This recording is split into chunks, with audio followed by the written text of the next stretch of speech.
नमस्कार। गरुड़ पुराण नवा अध्याय। गरुड़ जी बोले, हे प्रभु, आपने आतुरकालिक दान के संदर्भ में भली बात कहा।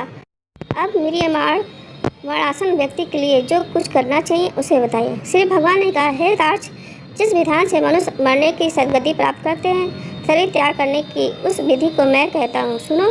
कर्म के संबंध में जब प्राणी अपना शरीर छोड़ने लगता है तो उस समय तुलसी के समीप गोबर से एक मंडल की रचना करनी चाहिए। वह उस मंडल के ऊपर तिल बिखेर कर कुशों को बिछाएं। तदंतर उसके ऊपर श्वेत वस्त्र के आसन पर शालिग्राम शिला को स्थापित करें।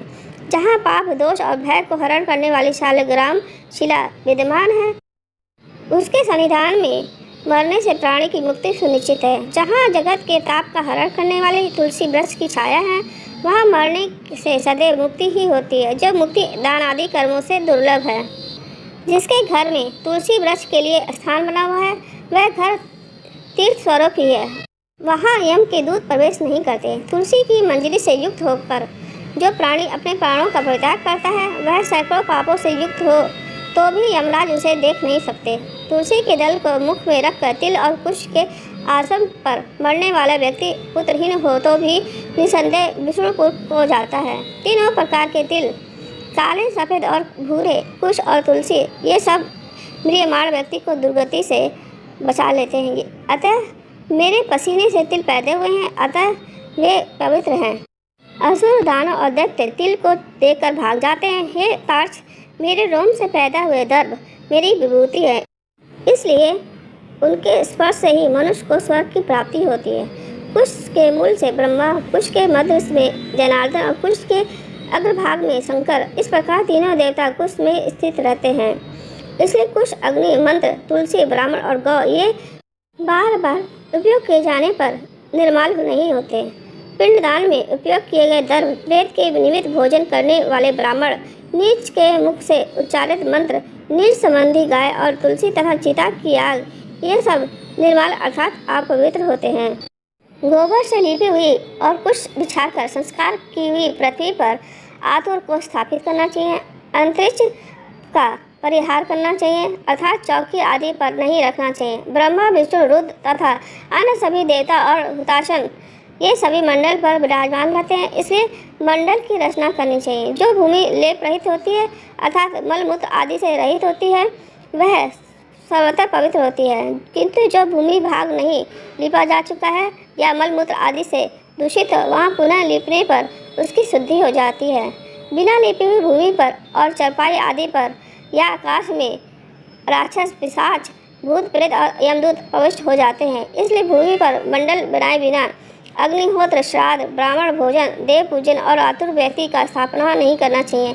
इसलिए लिपी हुई भूमि पर आतुर व्यक्ति को लेटाकर उसके मुख में स्वर्ण और रत्न का प्रक्षेप करके शालग्राम स्वरूपी भगवान विष्णु का प्रदोदाक देना चाहिए। जो शालग्राम शिला के जल को बिंदु मात्र भी पीता है, वह सभी पापों से मुक्त होकर बैकुंठ लोक में जाता है। इसलिए आतुर व्यक्ति को महापातक को नष्ट करने वाले गंगा जल को देना चाहिए। गंगा जल का पान सभी तीर्थों में किए जाने वाले स्नान, दान आदि के पूर्ण रूपी फल को प्रदान करने वाला है। जो शरीर को शुद्ध करने वाला चंद्रायण व्रत को 1000 बार करता है और जो एक बार गंगा जल का पान करता है, वे दोनों समान फल वाले रहते हैं।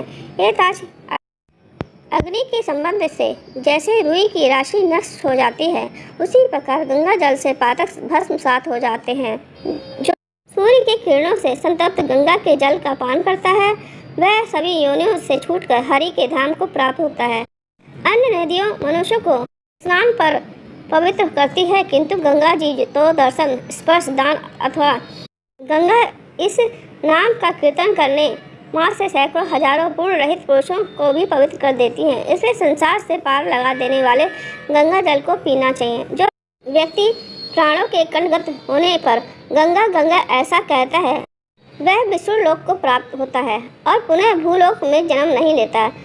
प्राणों के निकलने के समय जो पुरुष श्रद्धा युक्त होकर मन से गंगा का चिंतन करता है, वह भी परम गति को प्राप्त होता है। अतः गंगा का ध्यान, गंगा को नमन, गंगा का स्मरण करना चाहिए और गंगा जल का पान करना चाहिए। इसके बाद मोक्ष प्रदान करने वाली श्री भागवत गीता की कथा को जितना संभव हो उतना श्रवण करना चाहिए। जो व्यक्ति अंत समय में श्री भागवत के एक श्लोक, आधे श्लोक अथवा एक पाठ का भी पाठ करता है, वह ब्रह्मलोक को प्राप्त होकर पुनः संसार में कभी नहीं आता।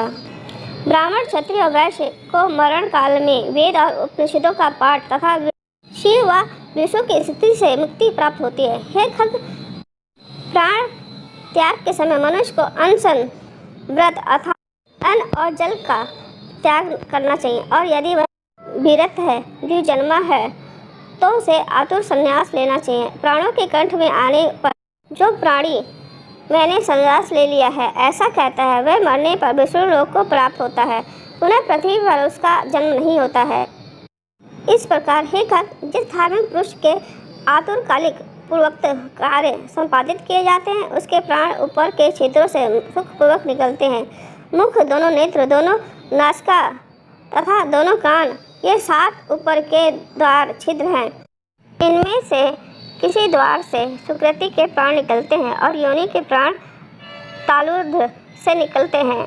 अपान से मिले हुए प्राण जब पृथक हो जाते हैं, तब प्राण वायु सूक्ष्म होकर शरीर से निकलता है।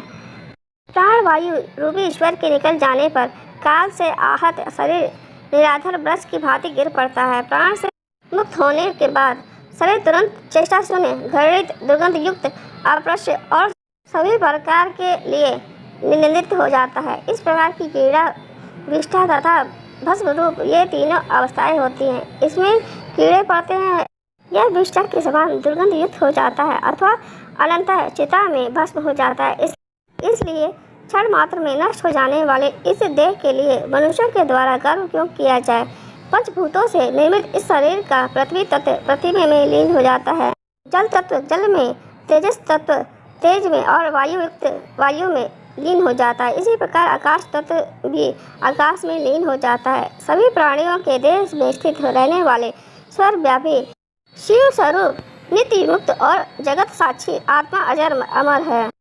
सभी इंद्रियों से युक्त और शब्द आदि विषयों से युक्त मृत व्यक्ति की देह से निकला जीव कर्म कोष से संबंधित तथा काम और रोग आदि के सहित पूर्ण की वासना से युक्त होकर अपने कर्मों के द्वारा निर्मित नवीन और शरीर में उसी प्रकार प्रवेश करता है, जैसे घर के जल जाने पर ग्रस्त दूसरे नवीन घर में प्रवेश करता है। तब किंकड़ी जाल के मालाओं से युक्त विमान लेकर सुंदर चामरों से सुशोभित देवदूत आते हैं। धर्म के तत्व को जानने वाले बुद्धिमान धार्मिक जनों के प्रिय वे देवदूत कृत्य करते इस जीवन को विमान से स्वर्ग ले जाते हैं। सुंदर दिव्य देह धारण करके, निर्मल वस्त्र और माल धारण करके, सुवर्ण और रत्नादि के आभरणों युक्त होकर वह महानुभाव जीव दान के प्रभाव से देवताओं से पूजित होकर स्वर्ग को प्राप्त करता है। नमस्कार।